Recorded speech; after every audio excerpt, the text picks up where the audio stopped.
mu bibazo bakomeza kutubaza bibandaga ku kintu kijyanye n'abantu bahura nabo kuri tele bita abanyamakuru kandi mu by'ukuri batagaragaza ibaranga. Bamwe bakabikoresha mu rwego kugira ngo wenda batere ubwoba abaturage cyangwa se babake ibyo babaka bavuga ngo bazabakorera ubuvugizi. Bamwe tubabaza amazina yabo bazi, abenshi bakomeje guhuriza ku izina Cyuma Hassan.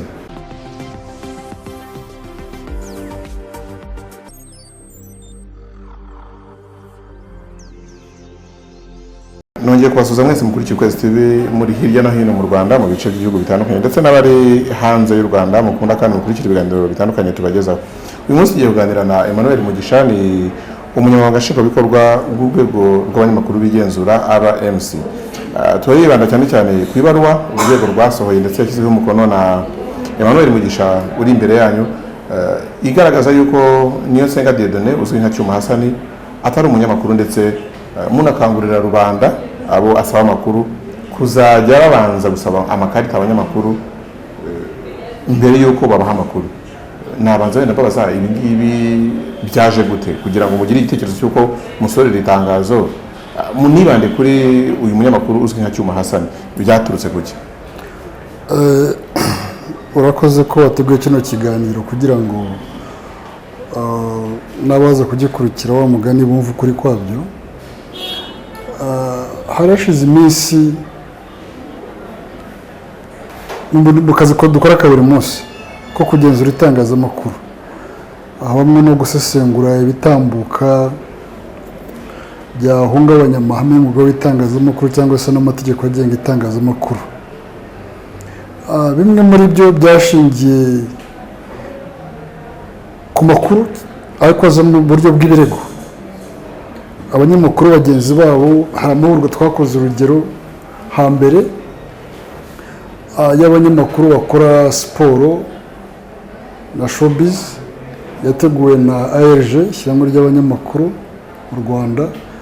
Andi yakozwe mu cyumweru gishize ku bantu bari mu cyo twita data journalism. Mu bibazo bakomeza kutubaza bibandaga ku kintu kijyanye n'abantu bahura nabo kuri tele bita abanyamakuru kandi mu by'ukuri batagaragaza ibaranga. Bamwe bakabikoresha mu rwego kugira ngo wenda batere ubwoba abaturage cyangwa se babake ibyo babaka bavuga ngo bazabakorera ubuvugizi. Bamwe tubabaza amazina yabo bazi, abenshi bakomeje guhuriza ku izina Cyuma Hassan. Noneho bituma tuvuga tuti hari icyo twakora kugira ngo dukureho urujijo. Hari n'andi mazina yagendaga ariko ngo tukumva tutayazi, cyane cyane hanze ya Kigali, mu zindi ntara zitari umujyi wa Kigali. Tubikora tugamije kugira ngo dukure urwo rujijo, kubera amakuru twari tumaze kwakira ava mu banyamakuru b'umwuga. Mbese bibaza bati ese kugira ikarita no kutayigira bimaze iki? Ko abo duhurira kuri tele batazifite kandi ugasanga ibyo bavuga bihawe n'agaciro kurusha iby'abanyamakuru b'umwuga, ese mubigenza muti? Tubiganiraho na board, turavuga tuti birakwiriye yuko dushyira hanze iri tangazo rimenyesha, tuzi niba bizagera ku banyarwanda bose, ariko ni mu rwego kugira ngo twiyame bene iyo mikorere, kuko nk'uko mwabibonye mu itangazo ingingo ya 3 y'itegeko ry'itangazamakuru ya 2013 iteganya neza yuko uburenganzira bwo kuri uyu mwuga ubuheshwa n'urwego rw'abanyamakuru bigenzura, kandi ubwo bubasha ukabukoresha ufite icyo twakwita inshingano n'uburenganzira. Inshingano kuri rubanda, ariko nanone n'uburenganzira uhabwa mu gihe ukora izo nshingano. Aha n'uyifite nicyo bimwibutsa, ni nacyo bimusaba, ku buryo iyo yakoze amakosa ayaryozwa kubera ko mumuzi. Kuri kesi ya Cyuma Hassan twashatse kugira ngo tugaragarize rubanda yuko uko agenda yitaho, twanamutereza n'ibiganiro na 5 biherutse yakoze, ukumva wa mugani dushingiye ku byo amakuru bari baduhaye bihamye neza ko agenda yita umunyamakuru. Ni nuko umuntu yajya mu muhanda agatangira kugenda yita umusirikare cyangwa umupolisi atarabiherewe ububasha n'inzego zibishinzwe. Urumva hari igihe ubikoresha kenshi mu nyungu zawe bwite bikagira icyo bihungabanya, iyo ufashwe urabihanirwa. Ndumva ari icyo nabivugaho. Nta hantu bihuriye no kuba Cyuma Hassan ari mu nzego z'ubutabera kuko yaraburanye mu rukiko rukuru, urukiko rwasuzumaga n'ubundi ibintu bisa n'ibyo ngibyo. Iyo ugiye kureba iyi ngingo mwashingiyeho muvuga ko umunyamakuru w'umunyarwanda yaba ukora mu kigo cy'itangazamakuru cyemewe cyangwa uwigenga cyangwa uhagarariye itangazamakuru mpuzamahanga kiri mu Rwanda ahabwa uburenganzira na RMC. Iyi ngingo niyo ubushinjacyaha bwagarukagaho mu rukiko rukuru bushinja Niyonsenga Dieudonné uzwi nka Cyuma Hassan yuko yiyitiriye umwuga adakora w'itangazamakuru. Mu kwiregura kwe wumvaga ko ari kugaragaza ko RMC imuzi ndetse ko yigeze no kuyisaba iyo karita nubwo yari atarayihabwa. Hari ababonye iri tangazo baravuga bati RMC ntishaka kumubambisha ngo ihite iha ikimenyetso simusiga urukiko, wenda bikaba ari cyo bihuriyeho. Byenda kumera nk'ibyo Jean Tijode yambajije none mu kiganiro, ambwira ati ese ifatwa rya Theoneste aho n'ibyaba ari ubutumwa kuri Hassan, umwanya yabiganiwe na RIB. N'ibyo byose kuba ari mu nkiko bafite inshingano zabo barimo barazuzuza, natwe turimo turuzuza inshingano zacu. Rero kuba bishobora kuba bifitiye confidence cyangwa se byarahuye, uwashaka kubitekereza ukundi ni uburenganzira bwe, ariko nyiyeka yuko buri muntu afite nagusobanurira aho byaturutse. Kuba avuga ngo turamuzi ahanini kumumenya nta kindi twashakaga. Twabonaga yuko muri sisiteme yo kugenzura ku itangazamakuru hamwe no kugira inama umuntu, ni kenshi twamugira inama y'ibyo akora, tubwira tuti niba ushaka kubikora nk'umunyamakuru banza wubahiriza icyo amategeko asaba, noneho unahere ko unamenye ibyo ukora uburyo ugomba kubikora kinyamwuga. Nubizanimwo indi mikorere twabona yuko idakwiriye, ari ninjye wamugiraga inama.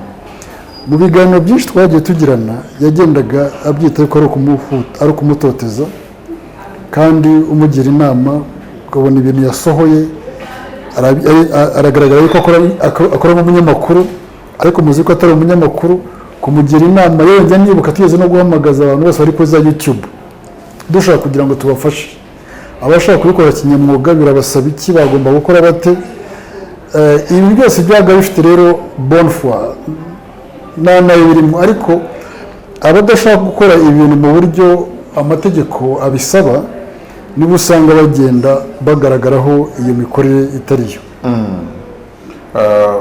We Niyonsenga Dieudonné uzwi nka Cyuma Hassan avuga ko mwagiye mupanga gahunda kenshi zo guhura n'ibyuvuga by'ubujyanama, ariko ngo ntabwo yigeze umwemerera yuko muvugana. Mbere yuko iri tangazo muri sora bwo mwigeze mwihanangiriza nyir'ubwite wenda ngo mubuze kugenda yitirira umwuga w'itangazamakuru? Ibi ngewe mbimubwira nayo mubwiye na mbere yuko afungwa, agitangira iriya content ye. Hari excuse nyinshi twagiye dukora, yewe namutumaho na mugenzi we Theoneste. Ndamubwira ni rero ibi bintu umugenzi wanyu arimo nawe ubwawe mugerageze murebe ukuntu mwatunganya imikorere yanyu kuko ntabwo ihwitse. Ngira ngo nirave yuko afatwa nibwo yaje depoza, donc umunsi ubanza y'ifatwa rye byari twari muri lockdown, afite ikarita ya Fabrice n'umushoferi we, akagenda yita ikarita y'ubunyamakuru. Byo bigaragaza ko atazi n'amategeko n'icyo asabwa. Gufata ikarita ya serivisi ukayitirira ukayitira ikarita isabwa n'itegeko, ubwabyo bigaragaza kutamenya ibyo urimo n'ubujyanama bakugiriye n'ubwumve. Bagenzi be bakorana benshi nagiye ngana nabo bajya bamugira inama y'ibyo akwiye gukora kugira ngo akore ibintu biri mu murongo, ariko kubirengaho bigaragaza ko ari ubushake, afite impamvu abikora. Njye sinigeze nanga guhura nawe kuko nanagaragaje ubushake bwo guhura nawe kenshi, bakabyita ngo ni totezwa cyangwa se harassment. Sibyo rero aho bigiriye mu manza nirinze kugira icyo nabikoraho, kuko ikintu kiri mu manza cyane cyane ni ihame ry'amategeko, iyo ikintu kiri mu manza mpanabyaha nta kindi wagikoraho, utegereza urubanza ruri mu rubanza mpanabyaha kubanza kurangira, ibindi byose birahagarara. Nibyo bita le criminel tiye le civil en état. Kuvuga ngo niba nyifitanye ikibazo nawe ariko wowe ukaba ufitanye ikibazo na rubanda, urumva ari icyaha runaka, icyaha kuri rubanda ari cyo cyaha mpanabyaha kibanza gukemuka, noneho ibindi bikaza nyuma. Urumva icyo twari bya bibazo bya etike no kubahiriza amahame. haje muri kiriya ndavuga nayo ibyo nakora byose ntabwo yabyumva cyangwa se n'icyo byamara. Hanyuma ko yasabye ikarita kuki hashize igihe kirekire atarayihabwa, niba yaragaragaje ubushake bw'uko ashaka gukora kinyamwuga agasaba ikarita, kuki mutayimuhaye kugeza n'ubu? Urumva nibyo nari ngusobanuriye muri iryo hame nari mvuze ry'amategeko. Ni ukuvuga ngo mu kuyisaba process y'icyaha mpanabyaha cyari cyatangiye. Urumva kubikora hagati urubanza rutari rwarangira byari gutuma justice twebwe dutanga ubutumwa bushobora gutuma process ya justice itagenda neza. Nawe twarabimusobanuriye, njyewe nawe ntabwo tubaye umwanya wo guhana, ariko mugenzi wanjye ushinzwe amategeko yarabimusobanuriye, ngira ngo nabo baraganira arabimusobanurira impamvu yabyo, impamvu yo kutayibona mu gihe yahise amaze kurekurwa n'urukiko rwaburanishijwe urubanza. Hanyuma arahita yibaza ati se ko mwanzuye kutamuha ikarita urubanza rutari rwarangira, kuki ubutumwa bugaragaza ko mwitandukanyije nawe bwo buje urubanza rutararangira ntabwo byo byatanga influence mu butabera? Nuko byari bishingiye kuri information tugiye duhabwa na bagenzi be. Iyo usanga nawe yakomeje kudakomeza kwita umunyamakuru, ntabwo tuba dusohoye iriya tangazo, ari gukomeza kwitaho kandi tuzi neza yuko ikimugira we atacyubahirije. Twashatse gutanga iyo clarity, twashatse gukuraho icyo kinyoma. Urumva icyo ubutabera bwabikoresha simbizi, ariko ubutabera bushingira ku mategeko, ntabwo bushingira ku bitekerezo cyangwa se ku bikorwa byakozwe n'abandi. Ubutabera bushingira ku mategeko n'imikirize y'urubanza. Mu ibaruwa mwanditse muvuga yuko umuntu uwo ari we wese afite uburenganzira bwo gutanga ibitekerezo bye yifashishije murandasi, ariko ibyo ngibyo bikaba bitamugira umunyamakuru. Yego. Mu yandi magambo ni ukuvuga ko aramutse akoze inkuru nk'uko azikora ariko ntabwo ari umunyamakuru, kuri mwebwe nta kibazo byaba bibateje? Nicyo ingingo ya 19 ivuga. Ingingo ya 19 y'itegeko ry'itangazamakuru ivuga yuko buri muntu wese afite uburenganzira bwo gushaka amakuru, gutambutsa ibitekerezo bye akoresheje murandasi, kabone niyo yaba atari umunyamakuru w'umwuga. Urumva rero kugira ngo tubishyire ngo twashe kugaragaza yuko umuntu afite ubwo burenganzira, ariko igihe agiye kubikoresha n'umunyamakuru, ingingo ya 20 y'itegeko agomba kubahiriza icyo amategeko n'amahame ateganya. Muri iyi ngingo none muravuga ngo iyo hagaragaye ko hari amakosa yagaragayemo, akagaragara mu kazi yakoze atari umunyamakuru, bikurikirwa cyangwa se akurikiranwa n'izindi nzego zari itangazamakuru. Yego. None kuki imbere hose mwari muzi ko atari umunyamakuru, kumugira inama n'iki byose, kandi mwarabona ko atarigeze yubahiriza iby'amahame cyangwa se ibisaba kugira ngo yitwe umunyamakuru? Mwaragiye kugira inama umuntu utabareba kubera ko atari umunyamakuru? Urabona ikintu kugira inama ntacyo bitwaye. N'undi uri wese nabona adakwiye bitunganye namugira inama, si ngombwa ngo inama igire umunyamakuru gusa. Iyo ubona umuntu akora ibintu bitari byo, kumugira inama ntacyo bitwaye. Ikibazo ni igihe iyo nama wenda yaba itariyo, ariko niba ubwiye umuntu nyamara nubwo nagushinzwe ariko wakabaye ugenzura utya, ndumva nta kosa ririmo, kugira ngo ejo atisanga mu bikorwa bibi byamushyira mu kaga. Ni ukumugira inama comme un bon père de famille nk'uko babivuga ururimi rw'igifaransa. Musozi ibaruwa muvuga yuko musaba abaturage ko umunyamakuru ubagana wese bajya bibuka kubanza bakamusaba press card itanga na RMC kugira ngo babone kumuha amakuru. Itegeko rijyanye no gutanga amakuru access to information law ivuga yuko umuntu utari umunyamakuru nawe afite uburenganzira bwo guhabwa amakuru ku muturage ya 19 y'itangazamakuru nayo ko umuturage runaka wo mu karere ka Rutsiro ashobora kubyuka akajya gusaba meya amakuru ku mikoreshereze y'amafaranga tuvuge y'akarere yego ko iryo tegeko rimo uburenganzira bwo yahabwa ayo makuru. Ibi mwavuze ntibishobora gutuma iryo tegeko rizajya rihutazwa umuturage ugiye gusaba amakuru atari umunyamakuru ntayahabwe. Iryo tegeko uvuze aricyo rivuga no ku munyamakuru kugira ngo bigaragaze yuko umunyamakuru afite bwa burenganzira za rights. Iryo tegeko uvuze nibyo koko rivuga yuko buri muntu wese afite uburenganzira bwo kwaka amakuru, ariko bigeze ku munyamakuru hari special privileges rimuha.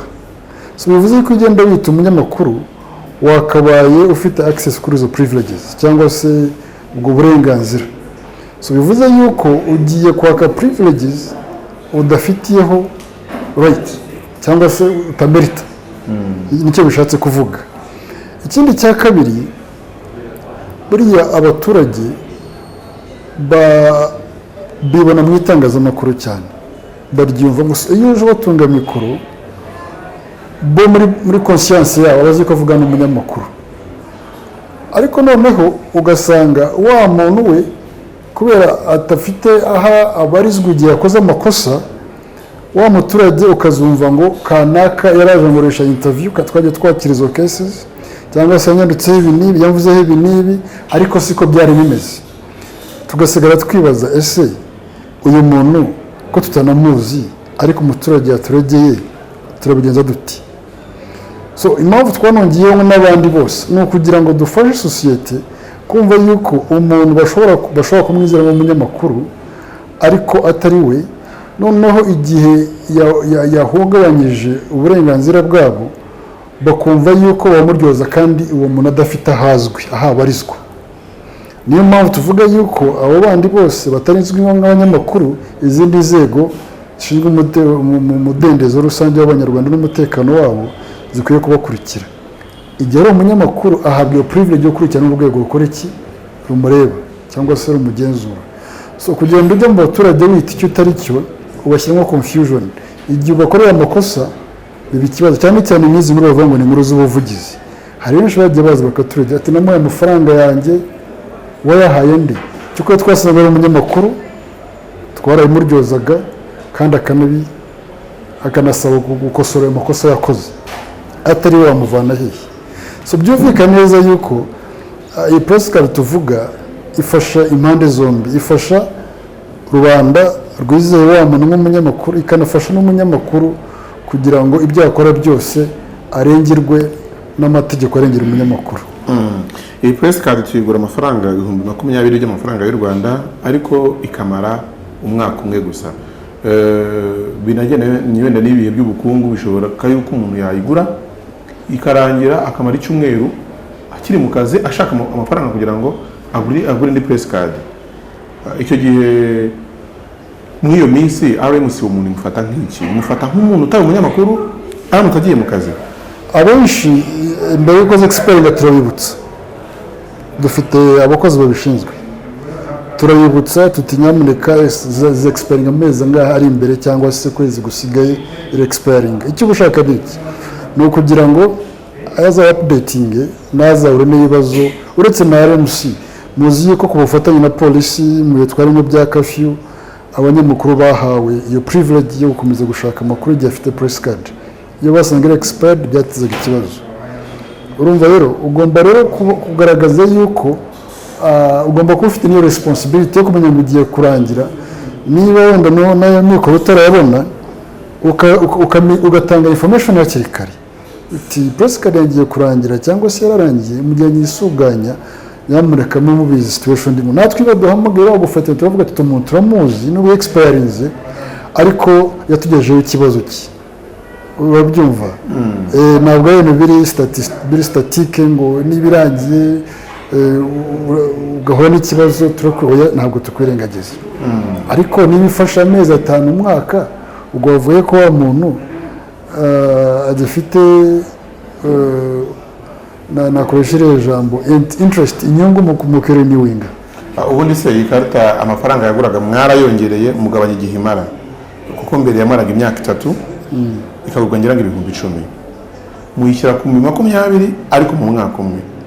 Ubwo ntimwaba mwaraciye intege abagomba gushaka za press card, mugatuma umubare w'abatazishaka kubera igihe imara n'amafaranga igura, bikaba byatuma hari ababa bakora itangazamakuru badafite kandi bazikeneye. Mu by'ukuri iki cyemezo ntabwo ari icyemezo twafashe nka RMC cyangwa board ya RMC, ni icyemezo cyavuye mu mwiherero w'aba editors n'abantu bari muri amasosiyasiyo atandukanye ari mu itangazamakuru twakoreye i Bugesera, dushaka kugira ngo turebe uburyo twafasha umwuga gutungana. Impamvu yavuye ku myaka 3 ikaza ku mwaka umwe, benshi baravuga ati igihe umuntu akosa muri ya makosa ukazategereza imyaka 3 kugira ngo wenda niba ari amakosa akomeye yirukanwe mu mwuga, batari ko muyishyize ku mwaka umwe cyaba ari igihe cya bugufi, ukoze amakosa akagirwa inama akinangira, biroroshye gutuma itaba igihe kirekire. So babiganiraho barabyemeza. Icyo amafaranga cyo yari negotiation nk'uko bivuze, hari abavuga ati tushyire ku 100 duce intege abaza kwisha muri uyu mwuga, kuko byagaragaraga yuko abantu editor cyangwa se umuyobozi w'ikinyamakuru runaka ahuye n'umwana ku nzira, umuvandimwe cyangwa iki, kubera bazi benefits ziri muri mwuga w'itangazamakuru, akabwira ati ndagusabira ikarita, atazanakora na wa mwuga gusa ashaka kugira ngo ajye abona ukuntu yiberaho cyangwa se akora ibyakora. Bamwe bati tuyishyire ku 100, abandi 100 duce intege. Bamwe bakoraga reference ku yindi myuga n'iy'abanyamategeko, kugira ngo iri ku 800 niba nibuka neza, cyangwa se ikagenda izamuka bitewe na level umuntu ariho. Urumva impaka zijya aho ngaho, nuko byageze kuri 20. Ntabwo ari ikintu tugeze twimpozinga, ni ikintu cyavuye mu biganiro byabaye, kandi mu biganiro by'abantu bashishoza mu itangazamakuru, bamwe twita editors, n'abayobozi b'itangazamakuru ndetse n'abayobozi b'amashyirahamwe atandukanye y'itangazamakuru.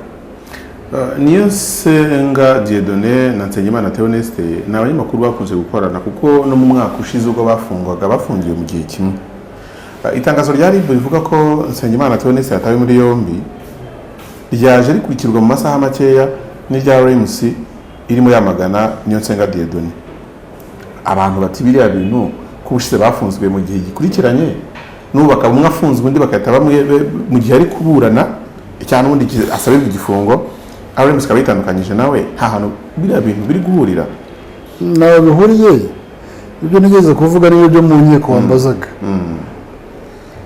Gusa mvuga ni coincidence yabaye. Nakubwiye yuko ibi ngibi twabikoze biturutse, waza kubaza ARG amahugurwa igihe yabereye ni mu cyumweru dushoje, nibwo yabaye. Ibitekerezo tubiganiraho muri iyo minsi, ntabwo twari tuzi ibya Theoneste na bagenzi be bafashwe. So kuba byabaye coincidence ntacyo twabikoraho. Gusa ababifata yuko hari izindi ntiwayibakuramo, ariko nk'uko nabikubwiye nuko byagenze. Ayo mahugurwa yari ahari, wazabaza bagenzi banyu bayakoze, ibitekerezo batangaga icyo babivugagaho. Twebwe twakitinze on the basis ya information dufite. Ikindi cya kabiri dushaka kugira ngo dukureho urujijo. Tugarutse rero kuri Nsengimana Theoneste, yatawe muri yombi ari umunyamakuru ufite ikarita ya RMC, ufite ikinyamakuru cye cyanditswe na RMC gikora mu buryo bwemewe n'amategeko. Mu byo cyangwa se mu nshingano za RMC mu byo isanzwe ikora harimo kugabanya ibirego bijya mu nkiko, hakabaho gukemura amakosa yakozwe mu mwuga mu buryo navuga ngo buri amikali cyangwa se bw'ibiganiro bitagiye mu nkiko. Kuri kesi ye bimeze gute? Kuko yatawe muri yombi, ni icyaha mpanabyaha akurikiranweho. Mbere na mbere wenda icyo RMC muri gukora kugira ngo mumusobe kuko bakora nk'umunyamakuru kandi RMC n'ubwo bwe gafite shobora kwitabaza. Twebwe n'inshingano yacu ku munyamakuru tuzi ni ukumuba hafi, tukamenya kesi imeze ite. N'ubu hari umukozi wacu twasabye ko ajya kumusura hafungiye yafungiye nahoze mvugana n'umuvugizi wa RIB kugira ngo adusabire accessibility. Urumva rero twebwe nicyo dukora, ntitwavanaho inzego zishinzwe kugenza ibyaha no gushinja ibyaha kudakora akazi kazo kubera umunyamakuru. Nabwiye ko icyaha iyo cyiswe icyaha crime cyangwa se icyaha mpanabyaha gifite uburemere busumba ibindi byose umuntu yaba wenda aryozwa cyangwa se akurikiranyweho. So uretse gukurikirana uko urubanza rumeze, biregwa yewe nitwumva ari n'ibishoboka twakorana n'abatanga abavoka kuba bamufasha aramutse abikeneye, ariko kugira ngo justice igire due process, birenze ibyo nta kindi twakora. Mwakiriye gute itabwa muri yombi rye, cyangwa se kuko muzi ko ibyegeranyo bigenda bisohoka bigenda bivuga ku bwisanzure bw'itangazamakuru, bivuga ku gufungwa kw'abanyamakuru. Mu byakira gute kumva ko umunyamakuru yafunzwe? Of course ntibidushimisha ko natwe ntabwo dushaka igituma ibyo byegeranyo bikomeza kugaragaza itangazamakuru ry'u Rwanda uko ritari, kuko mu by'ukuri mbere y'uko umuntu aba umunyamakuru aba umunyarwanda cyangwa se akaba umuntu mu gihugu, niba atari umunyarwanda aba umunyamahanga, hari amategeko amugenga. Ntiwakwitwaza rero icyo uri cyo ngo wumve yuko utaryozwa ibyo wakoze, haba mu rwego rw'amahame y'umwuga, amategeko mpanabyaha cyangwa se amategeko y'imbonezamubano. Ibyo ntiwabihagarika. Kuba rero umunyamakuru afunzwe si ikintu cyiza, ariko no kuba akurikiranwa hano ni si ikintu bavuga yuko cyaciyemo amabere. Icyo twemera gusa ni uko aho due process y'ubutabera byashinzwa bikajya mu nkiko, yasanga ari umwere bakamurekura, basanga ibyaha bimuhama, ubwo inkiko zikabigenza uko byateganyijwe cyangwa se byagenwe. Ariko nk'uko warumbajije, mu by'ukuri si icyifuzo cyacu kubona umunyamakuru arengana cyangwa se afunga. Ni nayo mpamvu duhora tubahugura ni ibiki mukwiye kwirinda. Mu gihe cyatambutse twagerageje no guhuza bamwe mu banyamakuru n'abacamanza n'inzego z'ubutabera kuganira ku mahame, cyane cyane ingingo mirongo ine ya constitution itanga mu buryo burambuye cyangwa se bw'amahame uburyo umuntu akwiye kwirinda kunyuranya n'ibyo amahame amuhereza ubwisanzure mu buryo bwose bushoboka akwiye kwitwara.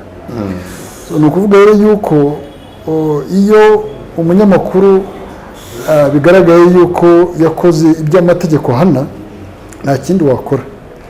Twishimiye ko umunyamakuru afunzwe, ariko nawe niba byabaye ni ugutega icyo inkiko zizabyanzuraho. Abari gusesengura ibijyanye n'ibyaha niyo Nsengimana Theoneste akurikiranyweho barashingira kuri content ku mavideo atandukanye agiye ashyira kuri channel yo mu Bavu TV. RMC ifite abakozi batandukanye barimo n'ushinzwe ibijyanye n'amategeko. Kuki izo content zishobora kuba zirimo ibigize icyaha ataba yaragiriwe inama mbere n'urwego rw'abanyamakuru b'igenzura RMC ngo abe yabyirinda mbere y'uko inzego z'ubugenzacyaha zibona yuko harimo icyaha zijye kumuta muri yombi? Inama ntabwo yayigiriwe noneho n'umukozi, yayigiriwe na board mbere y'uko ahabwa karite ye iba renewed. Donc twamuhuje na board, tujyana ikiganiro kirambuye tumwereka yuko iyi karita ahabwa y'ubunyamakuru igusaba yuko ukora ibintu kinyamwuga, utangaza amakuru kinyamwuga. Turamuganiriza ikiganiro cy'amaze isaha yose, ushatse na recording naza kuziguha, cyabaye online, cyari virtual. So kuganiriza umuntu ni inshingano zacu. nanyensi wayigaruye mu gihe cyabanjirije niyo twabanje kuganiriza mbere yuko tuganiriza Theo n'abandi twagiye tuganiriza urabyumva so byarabaye byarakozwe kubirengaho rero ni hariya biba bigana n'ahandi.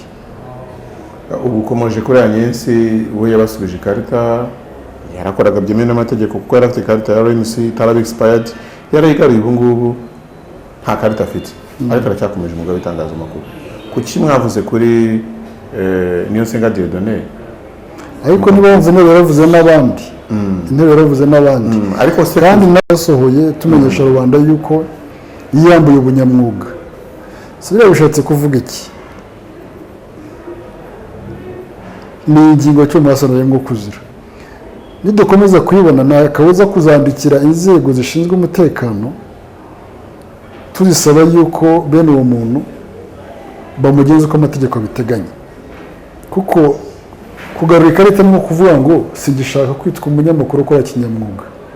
Ariko niba ukomeje kwita umunyamakuru hanze biragira efezi. Biragiye efezi kuri biryozwe.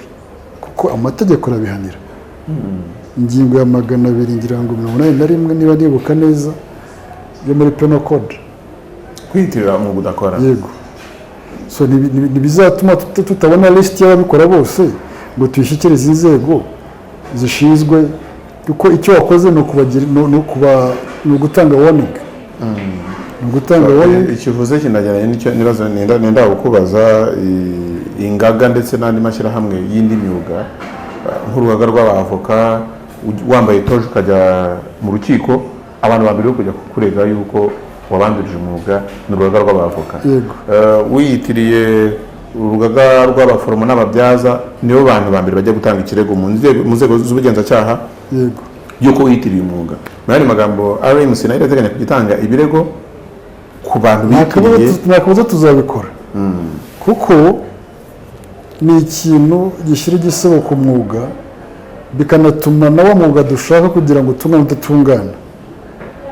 Kuko mumyumva yuko azajya hanze akitira icyatari cyo agakora ibyo akora rimwe na rimwe agahungabanya inyungu rusange z'abanyarwanda cyangwa z'abantu ku giti cyabo ntabwo tuzabirebera. So reka dusoze ikiganiro tuvuga ku ngingo yo buryo umunyamakuru abonamo ikarita. Kugira ngo mbone ikarita nsabwa ibyangombwa birimo recommandation cyangwa se umvuganira yuko nkorera icyo gitangazamakuru. Nyamara imiyobora YouTube nkuko twavuga kuri Niyonsenga Dieudonné nka Ishema TV ntabwo yanditse muri RMC. Birashoboka yuko ashaka kubona ikarita y'umunyamakuru kandi akora ikinyamakuru kitanditse. Byagenda gute ku bantu nk'aba ngabo bakora itangazamakuru kuri YouTube ariko kubona recommendation bisaba ko yayihabwa n'ikinyamakuru cyanditse? No kuvuga ngo nkuko bivuze igihe yashatse kugira ngo urabona kwandikisha ikinyamakuru ntabwo cyandikisha nk'umunyamakuru ucyandikisha nka businessman nk'umuntu ufite business kuko ugitangiza ufite business interest. Urumva igihe ucyandikishije kandi ushaka no kuba umunyamakuru banza ukore kimwe gitungane ubone ko yana ikindi. Ariko ubu turimo turashaka no kubivugurura ku bantu baza mu mwuga badafite naho bahagaze. Turashaka yuko nibura twajya dukora n'amashyirahamwe tuzi yuko ari strong ARG, Paxpress, RFM kubanza kubankadira bakajya kuri probation bakigishwa itangazamakuru n'iki sosiyete ikorera imezite ubwisanzure ushaka gukoresha imbibi zabwo n'izihe. Ibyo bizajya bikorwa ku bashinga ibinyamakuru cyangwa ku banyamakuru? Ku banyamakuru badafite ibitangazamakuru bahagariye cyangwa se umuntu wese mushyashya ushaka kuza muri umwuga w'itangazamakuru utabusanzwemo. Kuko twajyaga twizera ko tubashyize mu binyamakuru kubera ko bizwi ari ugasanga bafashijwe ugasanga n'ibyo bitangazamakuru n'ubundi byamusabiye kuza muri wa mwuga kubw'inyungu bafitanye cyangwa se ubucuti bafitanye atari kubw'inyungu z'umwuga. So twakoranye na Paxpress izajya idufasha cyane cyane kubahereza ubumenyi bw'ibanze training mbere yuko bahabwa izo press cards none nabona naho akora cyangwa se naho ajya gukorera komeza. Ariko ku muntu ushinga igitangazamakuru we ibyo tumusaba bitandukanye n'ibyo uhabwa press card asabwa. Nirihe somo ubutumwa mwagejeje ku banyarwanda muvuga kuri Niyonsenga Dieudonné ndetse n'ifungwa rya Nsengimana Theoneste, ni ubuhe butumwa mubona bikwiye guha abanyamakuru bo mu Rwanda? Ikintu cya mbere abanyamakuru bo mu Rwanda, ubutumwa nyirizina ni uko bagomba kumenya icyo amategeko asaba n'amahame kikubahirizwa. Noneho icya kabiri, igihe yageze mu gakora namenye spirit cyangwa se umwuka w'umurimo akora n'amahame yawo, akora ikinyamwuga. Benshi bajya bavuga ngo RMC ntabwo ishaka inkuru zicukumbuye za politike n'iki. Twavuga ati ibyo ngibyo si inshingano zacu. Inshingano zacu ni ukurengera inyungu z'umwuga n'inyungu za rubanda. Wowe niba ukoze ikiganiro kuri politike, gikora ikinyamwuga, gikore wubaka, sesengura ibintu with facts, ubishyire hariya ubitambutse. Iyo umunyamakuru ushatse kuba umunyapolitiki, ushatse kuba umupropagandist, ibyo byose ugiye kubivanga bishobora gushyira ahantu habi. Umunyamakuru ukore ikinyamwuga, niba ubona hari ibintu bitagenda neza bivuge, ariko ubivuga kinyamwuga, urabibona. Ariko nushaka kugira ngo uvangavanga ibintu, ntabwo ari byo. Rero ubutumwa ni ubwo, kora kinyamwuga. Aho wumva ukeneye ubufasha ubusabe, abagufasha ntibabura. Aho wumva yuko ukeneye ubumenyi, tugufasha ubuhabwe, kuko abo butanga barahari. Ariko ukorere abanyarwanda mu buryo bububaka, mu buryo buteza imbere igihugu cyawe ukoresheje uwo mwuga wawe, atari ibintu bigiye kuzana imvururu mu bantu cyangwa se n'ibindi nkabyo. Reka ngushimire Emmanuel Mugisha, umunyamabanga nshingwabikorwa wa RMC, urwego rw'abanyamakuru bigenzura mu Rwanda. Nshimire kandi n'uwakurikiye iki kiganiro. Nkeka yuko izo cases zombi, yaba ya Niyonsenga Dieudonné ndetse n'iya Nsengimana Theoneste, zirushijeho kumvikana ko bari bagiye bazumva wenda, ariko bashaka kumenya icyo uru rwego ruhagarariye abanyamakuru rubivuga. Murakoze cyane. Murakoze namwe.